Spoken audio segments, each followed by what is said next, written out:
Assalamualaikum warahmatullahi wabarakatuh. Salam sejahtera buat kita semua. Shalom, Om Swastiastu, Namo Buddhaya, salam kebajikan, Rahayu. Teman-teman, Profesor Dr. Soedjono Sukanto SH.M.A., Guru Besar Sosiologi Hukum Universitas Indonesia, menarik garis pembatas antara penelitian hukum normatif dan penelitian hukum sosiologis atau empiris. Menurut Soedjono Sukanto, penelitian hukum normatif hanya meneliti pustaka atau data sekunder yang mungkin mencakup bahan hukum primer, sekunder, dan tersier. Sedangkan pada penelitian hukum sosiologis atau empiris, yang diteliti pada awalnya adalah data sekunder, untuk kemudian dilanjutkan dengan penelitian terhadap data primer di lapangan atau terhadap masyarakat. Menurut Prof. Teguh, pembagian seperti ini sama sekali tidak dikenal dalam penelitian hukum dimanapun di muka bumi, terutama dalam pemikiran hukum klasik. Walaupun demikian, beliau memandang pendapat Soedjono Sukanto sebagai suatu pemikiran yang sangat patut dihargai. Munculnya konsep penelitian hukum empiris atau yuridis empiris merupakan suatu usaha yang patut dihargai untuk memberi jalan tengah atau ajakan kompromi dari die-hard penelitian yang disebut sebagai penelitian hukum sosiologis atau empiris. Demikian tutur Prof. Teguh.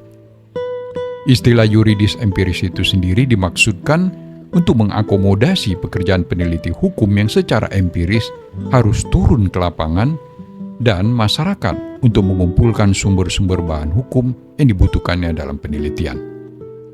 Sementara itu, sebagian pakar peneliti hukum menganggap penelitian yuridis empiris sesungguhnya adalah penelitian sosiolegal, karena ia berfokus kepada apa yang terjadi di dalam praktek hukum sehari-hari di dalam masyarakat.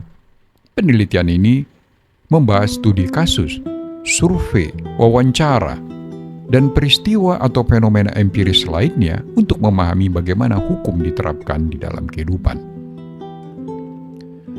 Lalu merujuk kepada hukumonline.com di dalam artikel yang berjudul Memahami Ulang Ragam Pendekatan Riset Hukum, bahwa pendekatan penelitian atau riset hukum terbagi ke dalam dikotomi yang bersifat doktrinal dan non-doktrinal. Pendekatan yang kedua itu biasa dikenal dengan sosiolegal.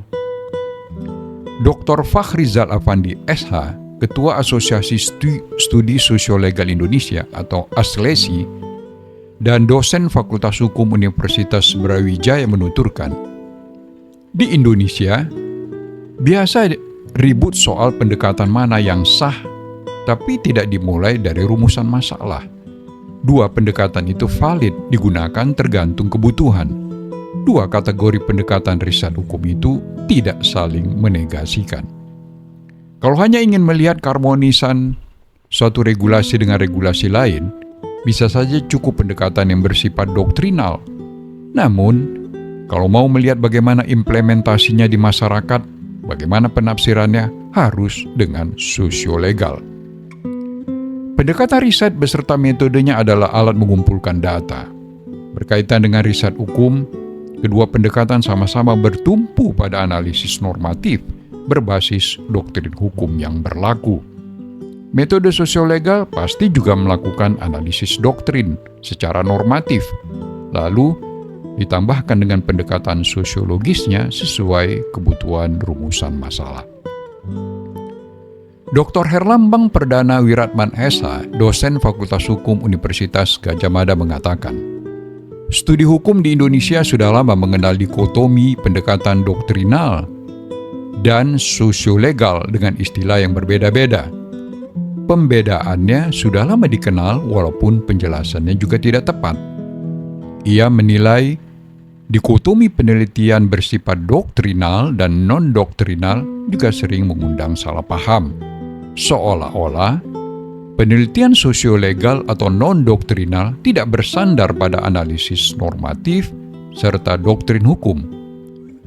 Merujuk kepada literatur karya Banakar dan Travers, pendekatan sosiolegal merupakan pendekatan interdisipliner atau beberapa disiplin ilmu, berbeda dengan pendekatan doktrinal yang monodisiplin atau satu disiplin ilmu.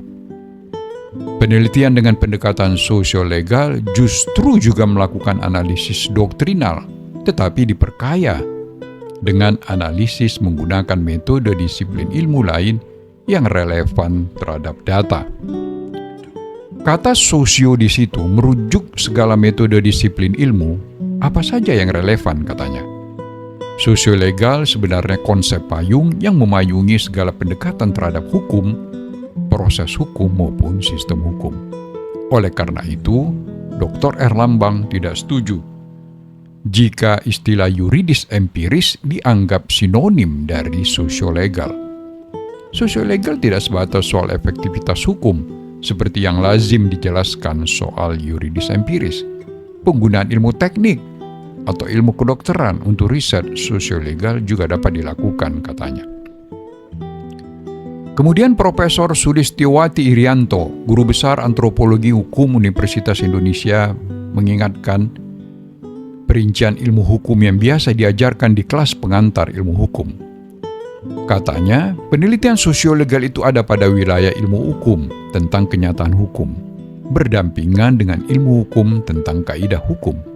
Penelitian sosiolegal adalah penelitian hukum yang mempertajam analisis terhadap masalah hukum. Lalu Dr. Erlambang juga menuturkan bahwa dikotomi pendekatan riset hukum juga tidak mutlak. Ia menjelaskan peta dan jenis penelitian hukum yang disusun Kees Waldich, dosennya, saat ia menuntaskan studi doktor hukum di Universitas Leiden. Setidaknya ada 9 kemungkinan karakter penelitian hukum.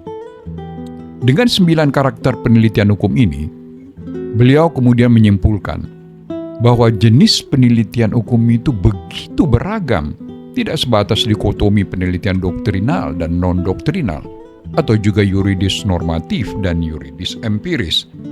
Ilmu pengetahuan hukum terus berkembang. Pendekatan teks normatif dan monodisiplin di dalam penelitian ilmu hukum perlu dipertajam dengan pendekatan interdisipliner. Salah satu pendekatan itu ialah pendekatan dari bidang kesehatan atau bidang kedokteran, yang kemudian melahirkan berbagai penelitian di bidang hukum kesehatan atau health law dan hukum medik atau hukum kedokteran atau medical law.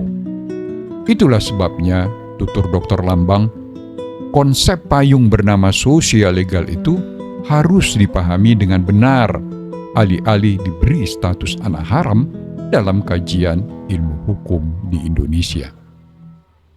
Salam sehat buat kita semua. Wassalamualaikum warahmatullahi wabarakatuh.